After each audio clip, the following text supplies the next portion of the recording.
make last minute decorated toppers in under an hour. These are great for if you have a last minute order or an order has slipped your mind. So I start by putting my fan oven on to preheat at around 90 degrees. And I get my baking tray ready and I just put a piece of baking paper on it and a little sprinkle of corn flour to stop the toppers sticking. I've got my fondant here. You can add some Tylose powder to it to make it even firmer, and I just roll it out using some corn flour. And this is my embosser that I'm using. This one is from eBay, I think, and the other one I'm using is from Etsy.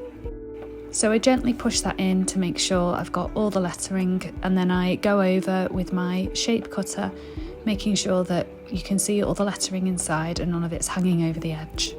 You can see these are for Mother's Day. This was a last minute order and I wanted to get them sorted and put to one side so that I could focus on making the cupcakes at the end of the week.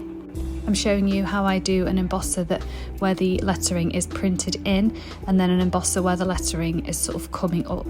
I hope that makes sense. So these went in on the baking tray in the oven for 5 minutes, and then I turn the oven off and open it for about another 5 minutes, and then I get them out. Now it's important at this stage not to press them or try and take them off the baking paper because they will still be really soft. They take 5 to 10 minutes to firm up, and then you can see here they're nice and hard and ready to paint. I'm using my Sugar and Crumbs Wonder Dust, this is brilliant, and some Rejuvenator Spirit and a zero brush just to paint in those letters. This is much easier to do if the fondant topper has firmed up.